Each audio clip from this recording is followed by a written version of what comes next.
First story. My younger daughter cheated with my older daughter's fiancé and got pregnant. So I allowed them to get married in the same wedding venue and told my older daughter to move on. I didn't celebrate her birthday and stopped contacting her. Now, 4 years later, I demanded that she apologize to her ex-fiancé and sister, accept their child as her nephew, and reconcile. Now I'm regretting it. My 2 daughters are 31 and 27 now. About 4 years ago, my older daughter's life got completely turned upside down in a way that I wouldn't wish on anyone. She was engaged to be married to a guy she had dated since her final year of college. They'd been together 5 years. We liked him. We'd grown to consider him family. The wedding was fully planned, the venue booked, and the invitations out. She was literally weeks away from walking down the aisle. Then he left her for her younger sister. It sounds insane even typing it out. But yeah, my younger daughter was 2 months pregnant with her sister's fiancé's child when it all came out. It was like something out of a bad movie. One day everything seemed fine. The next my older daughter was calling us in tears saying he had left, and that my younger daughter had something to do with it. A week later, they told us they were together and expecting. I can't even describe the level of shock and disgust that ran through our family. I was furious. Not just disappointed, angry to my core. I still don't understand how they let it happen or how it went on for long enough to get to that point. My wife and I tried to process it the best we could, but my older daughter completely shut down. She moved out of state for a while. Wouldn't talk to her sister. Didn't want updates. She cut off everyone except me and her mum. And honestly, even with us, she kept her distance. The early months after that were awful. My younger daughter was clearly ashamed and defensive at the same time. She cried a lot, said she knew it was unforgivable, but also insisted they hadn't meant for it to happen. Whatever that's supposed to mean. I didn't want to hear it. I couldn't understand how she could do that to her own sister. My wife and I both told her straight up that what she did was a deep betrayal. Her answer was always the same. I fell in love with him, and it got out of hand. She stood by him. She married him a year later. Somehow they're still together now. Still married. And they've tried really hard to keep a low profile within the family out of guilt or fear of rejection. I'm not sure which. My older daughter, meanwhile, made it clear from day one that she would not be in the same room as either of them. No holidays, no birthdays, nothing. She told us, if she's going to be there, I won't be. And we respected that. I didn't want to force her into anything, so we've had separate holiday dinners for 4 years now. My wife and I split time between them. We've celebrated birthdays in shifts. One year, we even had 2 Christmas mornings. It's been exhausting. It's fractured everything. And for all these years, I felt like I'm walking on a tightrope between 2 very angry, hurt people. One daughter who feels destroyed and betrayed, and another who deeply regrets how things happened, but also feels like no one will ever truly forgive her. Add a grandchild to the mix, and it becomes even messier. Yes, my grandson. He's 4 now. A sweet kid. I tried to be a good grandfather to him. He didn't ask for any of this. He has no idea about the drama swirling around him. He just wants to play with toy trucks and have someone cheer when he makes up silly stories. I've tried to show up for him, even if I'm still mad at how he came into this world. That might sound harsh, but I think some part of me resented the situation so much that it was hard to bond at first. I worked through that. I didn't want to punish an innocent child. The problem is, I let too much slide over the years. In trying to make sure my older daughter didn't feel abandoned or overlooked, I didn't push back when she said cruel things, especially about the kid. She never calls him by name. She says things like, that child, or the spawn of a homewrecker. I'd cringe every time, but I wouldn't say much. I was afraid to break the fragile line of communication we had. Looking back, I should have said something sooner. The moment that finally pushed everything over the edge happened this past February. My older daughter came by the house unexpectedly on a Sunday morning. She said she wanted to drop off something for my wife, a new cookbook or something, and assumed we were alone.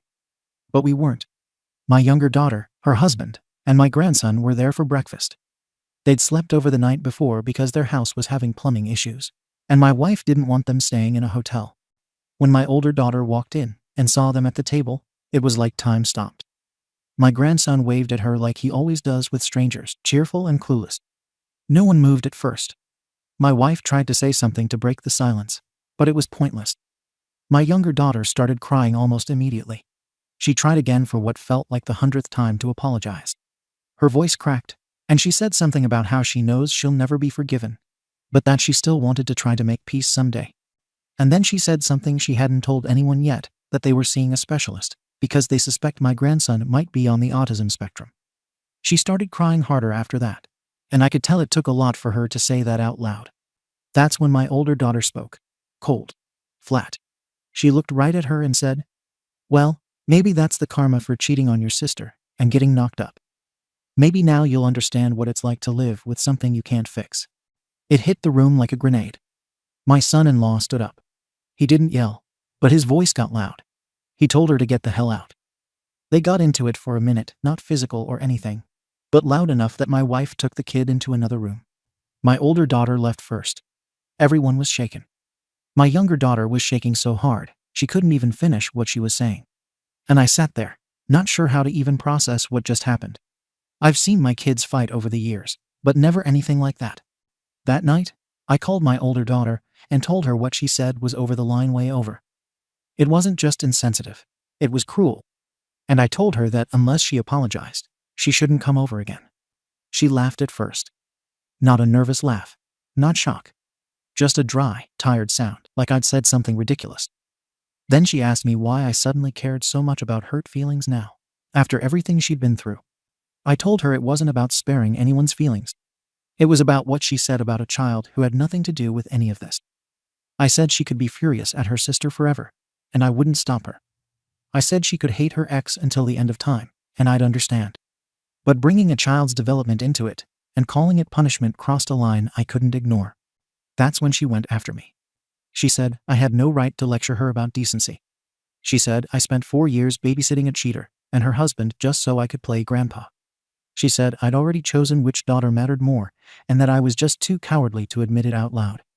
According to her, my sudden outrage had nothing to do with morality and everything to do with making sure I didn't lose access to my grandson. She also told me my parenting was atrocious. She said I raised one daughter who betrayed her own sister, and another daughter who was told to be the strong one, while everyone else tiptoed around her pain. Then she called my younger daughter a disgusting word that I won't repeat here. That was the point where I ended the call. What's been eating at me is that parts of what she said weren't completely wrong. I have taken her side more often over the years. I thought that was obvious. I went to her more. I checked on her more. I supported her financially for a bit after everything blew up because she couldn't focus at work. I never did that for my younger daughter. I barely spoke to her for months at a time early on. I thought that showed where I stood. But at the same time, I didn't stop my older daughter when she made comments that were unnecessary. I didn't challenge her bitterness when it hardened into something sharp and mean. I let it grow because I told myself it was grief talking, and that it would fade eventually. It hasn't. She's not the person she used to be. She's successful at work, yes, but personally she's isolated. She doesn't date. She doesn't trust anyone. She assumes every disagreement is betrayal. Every slight is deliberate. She keeps receipts of every wrong she's ever experienced. Conversations with her feel like walking through a room full of broken glass. I've tried to get her help. I didn't spring it on her in the middle of a fight. I brought it up calmly, more than once, over the last couple of years. I offered to pay. I offered to go with her if she wanted. I offered to help find someone. Every time, she shut it down and told me she wasn't the problem. My younger daughter hasn't forgiven herself either. I'm not defending what she did, but she lives with constant shame. She rarely talks about the affair, unless it's brought up. She knows what she did ruined her relationship with her sister permanently. Her marriage exists under that shadow. The thing is, despite everything, I've seen her try to be better. She doesn't excuse what happened. She doesn't downplay it. She knows there's no fixing it. She just tries to move forward. Then there's the kid. My grandson didn't understand what happened that day. All he knew was that everyone got upset, and then Grandma took him away from the table. He asked later why his aunt didn't like him. That question sat in my chest for days. I can accept that my older daughter will never forgive her sister. I can accept that she doesn't want a relationship with that child. What I can't accept is her using him as a target to say the cruelest thing she can think of and calling it honesty. I told her she wasn't welcome at the house unless she apologized. Not to patch things up or make peace or hug it out. Just an acknowledgement that what she said was wrong. She refused and said she wouldn't apologize for telling the truth. Now the rest of the family is divided. Some say I should have let it go, that my older daughter has earned the right to say whatever she wants after what was done to her. Others say I waited too long to say anything, and that I helped create this mess by letting resentment go unchecked for years. And they're probably both right.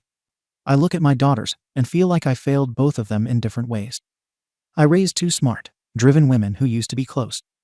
Now one is drowning in rage and the other in shame. I keep replaying moments from when they were kids, wondering where I missed something, where I should have stepped in harder, and where I should have said no. I don't want to lose my older daughter. I don't want to enable something that keeps hurting people either. I'm tired of pretending this can all coexist peacefully when it clearly can't. So I stood my ground this time. And now I'm left wondering if I handled this too late, too harshly, or not well at all. AITA? Comments. Comment 1. YTA. You let your younger daughter blow up her sister's life, get pregnant by her fiancé, and still walk around like she's some tragic figure. Your oldest didn't even get a chance to process what happened before the whole family moved on. And don't give me, we split holidays. You let them stay overnight at your house. You let your son-in-law, who F-ed both sisters, emotionally eat breakfast at your table like he didn't nuke your daughter's world. And then your youngest pulls out a possible autism diagnosis like a sympathy grenade mid-apology. You don't see how manipulative that is? Oh, by the way, my kid might be autistic. Please forgive me now. What? Your oldest daughter's comment wasn't delicate, sure. But she's not out here plotting revenge. She's lashing out after 4 years of biting her tongue while you hosted baby showers and Sunday breakfasts for her ex and sister. If she wanted revenge, she could have made a public scene. She didn't. She stayed the hell away. And now you're saying she crossed a line. You made her bitter by letting betrayal live rent-free under your roof. Honestly, don't expect her to come back from this. You made your choice when you let that man call you Phil after what he did. Comment 2. Let's stop dancing around it. You picked a side years ago. You kept telling yourself you were neutral, but your actions were loud. You forgave the younger daughter quickly, allowed her to carry on with her life, gave her space to raise a child in comfort, and stayed close enough to play grandpa. But the one whose entire world got shattered, you gave her support and long silences. Your older daughter didn't just lose a fiancé. She lost trust in you, in her sister, in the concept of family.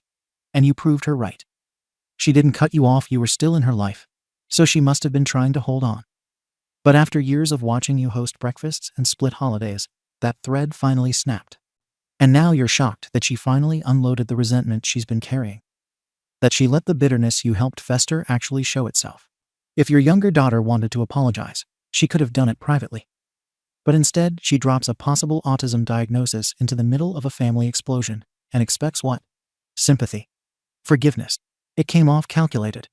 Whether it was or not, it hit that way. You failed both daughters, but in different ways. And now the one who got burned is the one you're exiling. I'd be amazed if she ever speaks to you again. YTA. Comment 3. Everyone here's ready to crucify the younger daughter. And yeah, she made a brutal choice. I'm not defending that. But can we be honest for a second? People screw up relationships all the time. Sometimes it's cheating, sometimes it's messier. This wasn't just a mistake, it became a life. She carried that guilt into every room with her for years and still showed up. She married the guy. She tried to keep her head down. She didn't demand forgiveness or try to force reconciliation. She just existed under the weight of her own shame and hoped time would dull it. Now her son might be autistic. And the first thing her sister says is that's karma. Like this child is a cosmic punishment for falling in love with the wrong person. That's disgusting. If my kid had to hear something like that, I'd lose it too. The irony is your younger daughter probably already believes deep down that she deserves all this hate. She's been living like she's waiting to be punished.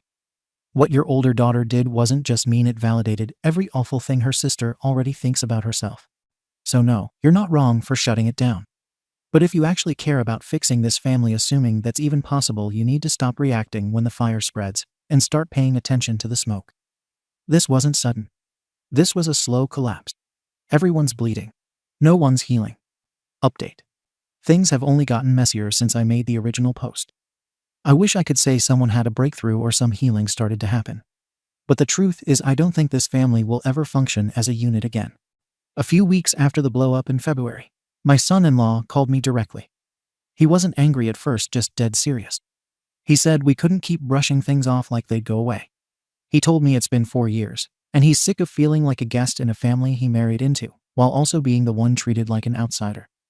Then he said if I wanted to keep a relationship with them, I had to make things right by getting my older daughter to apologize. Not just for what she said about their son. He wanted an apology for everything, for the way she talks about his wife, how she pretends he doesn't exist, and how she's poisoned the family against them for years. He said my younger daughter's mental health had gone downhill again after the fight, and he wasn't going to tolerate the family treating her like a walking shame badge for the rest of her life. So I agreed to talk to my older daughter. I thought, maybe if I'm honest with her, if I level with her, no drama, no lectures, she'll see reason. I was wrong. We met for coffee. I told her flat out that her comment about the child being some kind of punishment was way over the line. I also told her that if we ever wanted to have holidays or birthdays together again, she needed to sit down with her sister and apologize. She barely looked up from her drink. She asked me if I thought her sister ever paid a price for what she did. I told her yes. She asked me what price. I told her about the guilt, the isolation, the fractured family, and the child's challenges. She laughed under her breath and said that wasn't a price. That was just life moving on for the happy couple. She told me if I wanted someone to say the right thing, I should go talk to someone who didn't get gutted by her own sister. I told her I needed more from her, not just silence or bitterness or cutting herself off from everyone. I told her she could have moved on by now, started a new life, and met someone else. She looked me in the face and said, I didn't ask for your advice. I asked for my family to choose me when it counted. We didn't talk for weeks after that. My younger daughter started pulling back too. She told me it hurt to know I had to think about who to stand up for. She said she always expected the cold shoulder from her sister, but didn't think it would take me years to defend her as a wife and mother. She didn't say much after that, but I could tell she was siding with her husband, and honestly, I didn't blame her. Then came the vow renewal mess. My younger daughter and her husband told us they wanted to renew their vows this year. 5 years married. She wanted to do it for their son, said she wanted him to see his parents standing together. Then she dropped the bomb. She wanted to do it at the original venue. The one where the first wedding was supposed to happen before everything blew up. She said it felt like a full circle moment. My wife told her it was a bad idea, but she didn't care. She said her sister had 5 years to reclaim her life, and if she hadn't, that wasn't her fault. I told her I'd be there, and I meant it. That decision cost me another blow up with my older daughter. She found out about the venue from my sister. I hadn't told her myself. I don't know why. Maybe I didn't want to deal with it. She called me and told me I was spitting in her face. That if I showed up to that vow renewal, I could forget about ever hearing from her again. I showed up anyway. The event itself was awkward. My son-in-law's family was there in full force. Some people on our side showed up out of obligation. I tried to keep things light. I gave a toast. I said what I was supposed to say. Then, during dinner, the son-in-law pulled me aside. He asked if my daughter was going to apologize, or if this whole thing was just going to keep rotting. I told him I tried, but she wouldn't budge. He snapped. Told me I needed to stop trying and start actually standing up for what's right. He was tired of playing nice while everyone lets her rot in her grief. We argued. He said I was half the reason their marriage still lived under a shadow. My wife stepped in before it got worse, but everyone noticed. After that, my sister tried to get involved. She's always played mediator. She had a long talk with the son-in-law and tried to get them to agree to family therapy. There was one meeting. My wife and I showed up. The younger daughter did too. The older daughter skipped it. When the therapist asked if we wanted to try again with her, the younger daughter said no, she was done trying to fix things with someone who looked at her like she was filth. That was that. Weeks later, I forgot my older daughter's birthday for the first time in my life. There was too much going on with my grandson's new therapy schedule. I sent her a text when I remembered, no response. I sent a gift card, nothing. A few days later, I got a short email. You finally made your choice. I'm done. I kept it. Haven't replied. So now here we are. My wife and I hosted a family gathering a few weeks ago. Small group. My younger daughter and her husband came. My grandson was there too. I kept thinking maybe we could enjoy something normal for once. But it didn't last. During a stupid conversation about movies, I made a dry comment about how my older daughter used to love that actor until he left his wife. My son-in-law looked straight at me and said, "You don't have to keep using other people to remind me of what I did." We got into it again. This time in front of everyone. I told him he was lucky anyone in this family ever let him back in the door. He told me I never had the balls to take a real stand, that I blame everyone except the one person who kept the grudge alive. Then he left with my daughter and grandson. It's quiet again now. I keep thinking it's never going to change unless someone breaks. And it won't be me. I did my best. My older daughter could have had a life. She could have moved on. But she wanted to hang on to the version of her ex that only ever existed in her head. He chose someone else. They had a kid.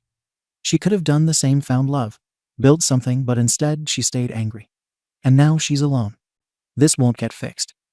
Not while everyone still wants to act like she's the only one who was hurt. She was the spark. Everyone else is still choking on the smoke. Comments. Comment 1. You really sat there and said your daughter could have had a life. Like she wasn't shoved off a cliff by two people who were supposed to love her the most.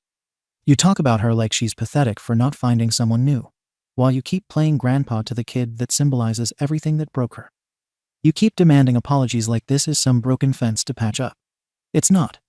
And let's be real, you weren't just trying to help her move on. You were trying to smooth it over so you could sleep better. Every decision you've made has been about preserving your own comfort. You never cared what kind of emotional meat grinder she went through, as long as she didn't rock the boat at your family dinner table. And now you're shocked she wants nothing to do with you. She wasn't the spark. You were the one handing out matches and begging everyone to play nice. Comment 2.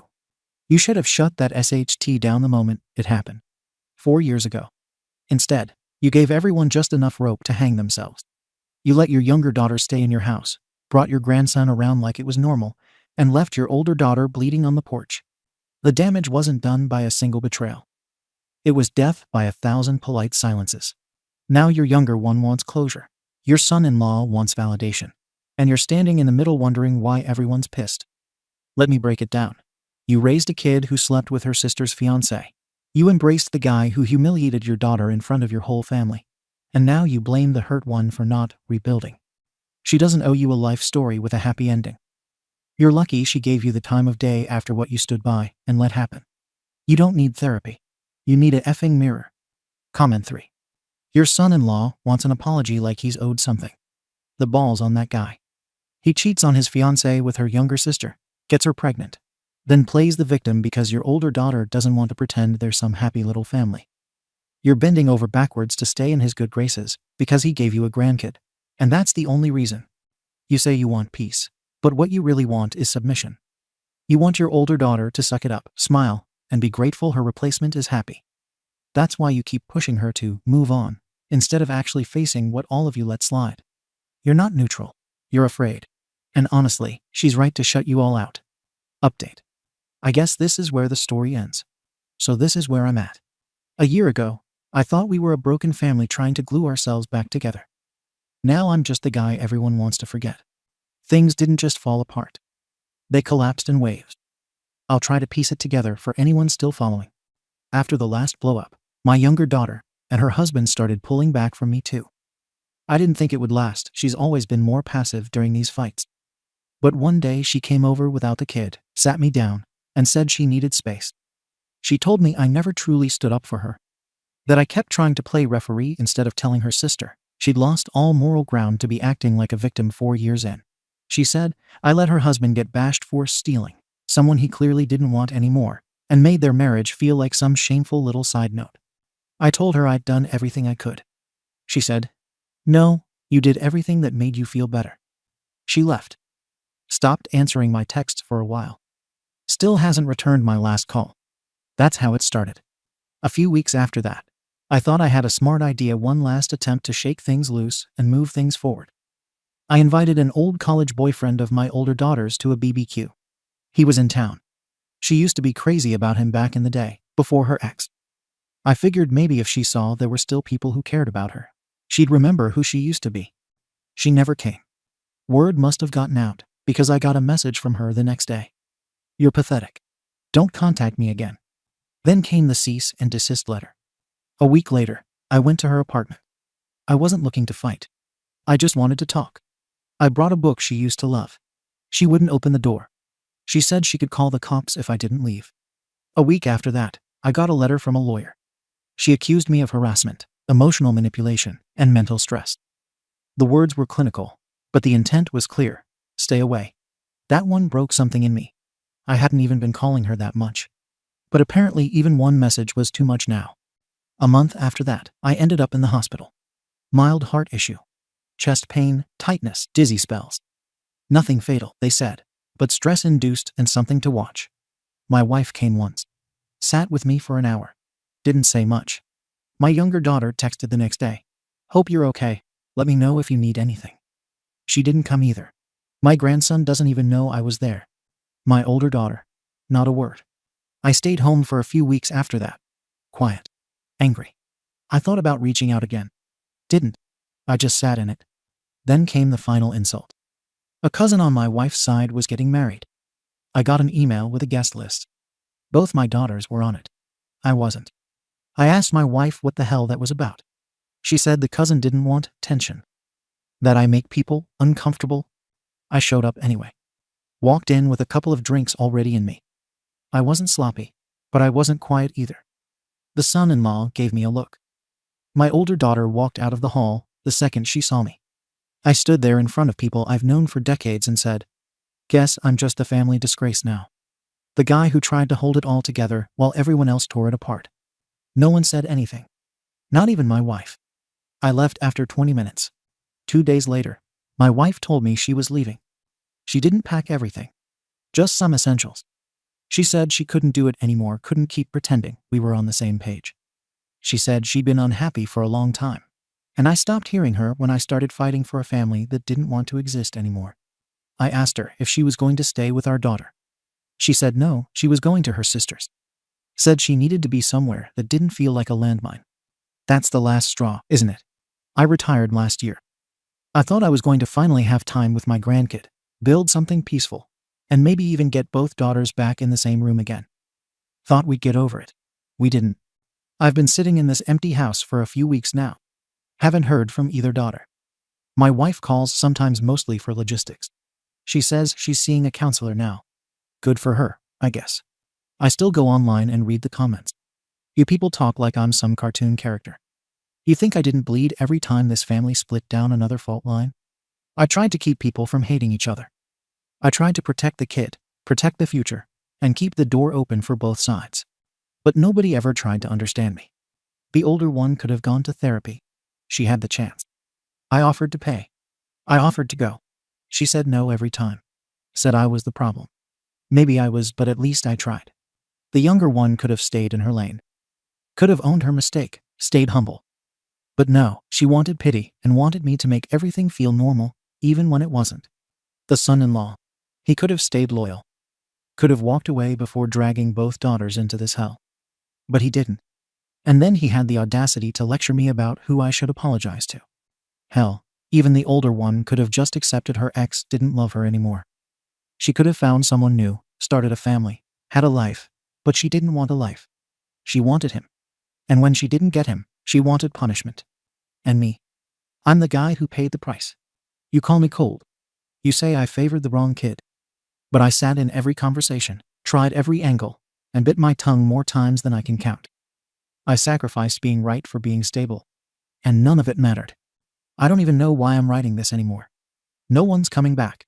There's no dinner table to fix. No holidays to plan.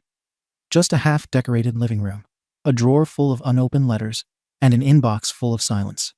I thought I'd retire and be the granddad with stories. Instead, I'm the punchline to a Reddit thread.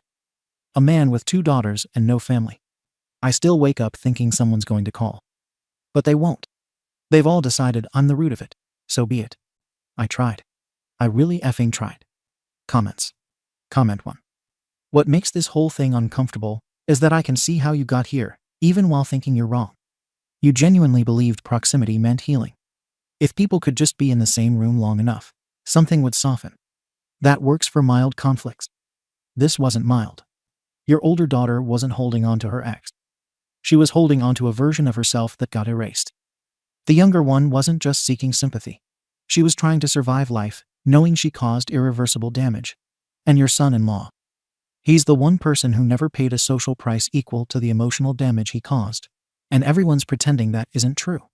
Your mistake wasn't loving the wrong child more. It was loving outcomes more than people. Peaceful holidays. A visible grandparent role. A retirement that looked good from the outside. When those collapsed, you blamed the person who refused to perform normalcy. What hurts most reading this isn't your anger. It's how alone you sound now and how convinced you are that aloneness proves you were right. Sometimes it just proves that everyone ran out of energy, trying to explain the same thing in different ways. Comment 2. I'm reading this as someone your age with grown kids, and what stands out isn't the cheating or the curse words or even the cease and desist. It's how transactional your love became without you realizing it. You kept score. Who showed up, who embarrassed you, who made family gatherings awkward, and who allowed you access to the parts of life you still wanted. And when people didn't fit into that version, you pushed them harder instead of asking why they were pulling away. Your older daughter didn't just lose a fiancé. She lost the narrative of her future. And every time you told her she could have moved on, what she likely heard was that her pain had an expiration date, and she missed it. Meanwhile, your younger daughter learned that if she stayed close enough, complied enough, and produced enough normalcy, she'd still get a seat at the table. Then the moment neither of them gave you what you needed anymore, you started keeping receipts. I don't think you're evil or stupid. I think you're exhausted and grieving the life you assumed you earned just by holding on. The tragedy is that you're still framing this like someone else failed the test when the test was never about fixing them. It was about whether you could sit with loss without trying to rearrange people into a shape that made you comfortable. Comment 3. There's something fascinating about how you narrate everyone else's emotional failures like a disappointed teacher, your older daughter's bitterness, your younger one's fragility, your wife's distance, your son-in-law's audacity, and then treat your own desperation as a noble effort. You want people to believe you held this crumbling ship together. But all I see is someone who ignored every lifeboat offered, because the idea of being right mattered more than being present. They didn't leave you because they're cruel. They left because your presence kept reopening the story they were all trying to forget. You wanted healing on your terms. The timeline, the method, the outcome. And the second anyone refused, you took it personally. Now you're sitting alone and calling it sacrifice. It's not. It's just the ending that happens when you ignore every warning and call it perseverance. Second story. I refused my stepdaughter throwing a party at my house, just like I did for my son. But my partner, who accepted canceling my son's plans, refused to do the same with his daughter. My 24-year-old biological son moved back in with my spouse and me this summer to get his life back on track. This is meant to be temporary. I've been clear that by the end of January, he needs a documented planned school, a trade, etc. And I've even set aside $10,000 to help cover trade school if needed. He's made some progress, including paying off about $5,000 in debt by working multiple jobs. Yesterday, my son told me not asked that he planned to bring a woman he just met on Tinder to stay at our house for 2 nights. We live about 100 miles from the city. My spouse was immediately uncomfortable with having a stranger stay in our home. I also had concerns because my son privately told me she is a recovering drug addict and alcoholic, has had legal issues, and is only 22. I told him that if he were actually dating someone, and we had met her first, that would be different. But bringing a complete stranger to stay for 2 nights wasn't something we were comfortable with. This led to a broader argument. While discussing boundaries around strangers in the house, I told my spouse that I'm also not comfortable with my 17-year-old stepdaughter hosting a New Year's Eve party at our house, while we'll be a 20-hour drive away. My spouse had already told her she could have the party, despite my objections. Last year, my stepdaughter hosted a Halloween party while we were home to supervise, and several random 20-something adults showed up after hearing about it. I had to ask them to leave, and I don't know how many more would have come if we hadn't been there. So I said that if we're saying no to strangers staying over for my son, the same rule applies to parties for my stepdaughter. No party while we're away. That caused a major fight, and now my son, spouse, and stepdaughter are all angry with me. I feel like I'm expected to help everyone, but not allowed to set boundaries in my own home. We also have valuable and sentimental items in the house, and I don't want to risk damage or worse while we're gone. AITA for saying no to strangers staying over or parties happening when we aren't home. TLDR. I said no to my adult son bringing a stranger home, and no to my teenage stepdaughter hosting a party while we're away. Now everyone is mad at me. Comments. Commenter 1. Is your son paying rent? If so, YTA. If he pays rent, he gets to invite whoever he wants over. It may be disrespectful to go against your wishes, but rent trumps respect. As for your stepdaughter, unless there's an adult present, it's completely reasonable to have no parties. Edit. With no new information at all. And thanks for treating both kids the same and not playing favorites. OP, no, we do not charge him any rent. I paid off his debt in the past, but not this time. I told him he can stay rent-free to pay off his debt. which he has. And until he gets a plan in place to help him move forward successfully with his life and save money to help him next year. He also gets free use of the second car. He pays for the gas and contributes towards the increase in insurance while he is here. Commenter 2. NTA, but why did it take having to say no to your son to decide your stepdaughter couldn't have a party? Why wasn't that addressed immediately? There are bigger issues at play in your marriage, clearly, because you're not able to get on the same page. OP, I actually already had said no, especially as we will be away. But they chose to ignore my wishes and never listened. Everyone thinks I am a doormat. My ex made the same mistake until it was too late. Being a nice person is not the same as being a doormat. But that's the way it seems these days. I am accommodating until I am not. Commenter 3. NTA, I bet you cover the majority of expenses. Best to go ahead and tell them all to GTFO if they don't like it. OPL Mao. Yeah, that's actually 100% true. Behind the scenes, I have been paying for the majority of things without any fanfare. I just knuckle down and deal with things behind the scenes. Now my income has taken a hit this year sales job, and I need help to pay the bills without getting into debt, but feel that is not being received as well as I hoped. Commenter 4. NTA, mostly. The only thing I think is off is that you're making the same rules for both. There are reasons in both cases to say no, but you linking them, saying, I said no to my son having strangers, so I'm saying no to your daughter, isn't the link you want to make. If there was a different situation where you did say yes to your son, having a stranger over a friend down on his luck, and needing a place to stay for a night, now you're asking for a fight with your spouse. I thought we weren't allowing strangers over. The son's case is a stranger, 2 nights, and she's maybe got some reasons why you don't necessarily want to welcome her in the house. In your daughter's case, it's not just strangers. It's strangers while you're not home, most certainly involving alcohol. She's been proven not trustworthy before, couldn't stop a party from getting out of hand. And there's a legal liability on your end if someone gets hurt. Is your husband not aware of this risk? That's crazy. OP, I explained that to my wife last time. We had 3 adults, including myself, to supervise Halloween 2024. I said last time, no more parties. House parties I am completely uncomfortable with. My stepdaughter thinks she is able to control everything. I know that obviously is not true, but teens. Commenter 5. My 17-year-old stepdaughter is hosting a New Year's Eve party at our house, while we'll be a 20-hour drive away. I can guarantee that some items will be stolen, more items will be damaged, and plenty of strangers will come. And that's if you're lucky, and it's a great party with great kids who can control themselves. Someone also will have sex in your bed. If you're unlucky, then someone will be assaulted, or someone will drink too much and need medical attention, or someone will bring who knows which drugs, also possibly resulting in a need for hospitalization. Or they will damage more than a few glasses and pillows. Why is your partner agreeing with this? Commenter 6. Someone will throw up behind the couch, and the police will be called, and the next day you will be fielding calls from angry parents and neighbors. OP, ironically, the neighbor's kids did this about 8 years ago. Destroyed his house, and one girl had a psychotic episode, and an ambulance had to be called. That knowledge lives with me to this day. OP gives an example of the last time when his stepdaughter had a small party. OP, it was supposed to be the last time.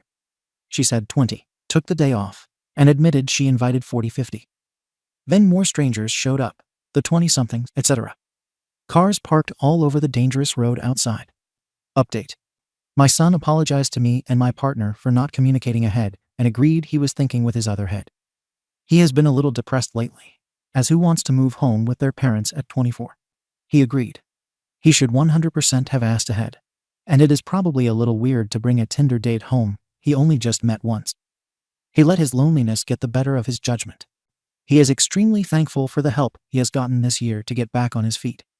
And I think the talk we had has given him some much-needed positivity that things are not as bad as he feels.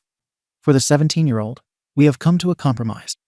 Her mom will travel on her own to deal with the out-of-town issue that we had to deal with. I will stay home alone. She is allowed to have her friends over, but is limited to an agreed-in-advance guest list of no more than 20 kids or so, all local and all from her year in high school.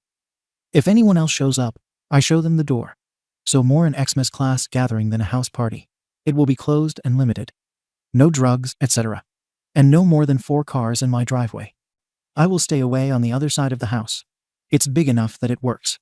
I apologized for not being more calm in my initial response, and my partner for not thinking it through. and also being too hard on my son initially. All in, things like this sometimes become a valuable learning lesson and a way for people to be more open about what is going on in their heads and get it out so we can all address the issues and help each other. It's hard for everyone right now, especially the young out from college looking for their start in life. Thanks to everyone on this thread for their input. Your feedback has been invaluable. Thank you for watching the video. If you are interested in listening to these kinds of stories, we've got more in store for you. Simply subscribe to our channel, hit the like button, and share it with your friends.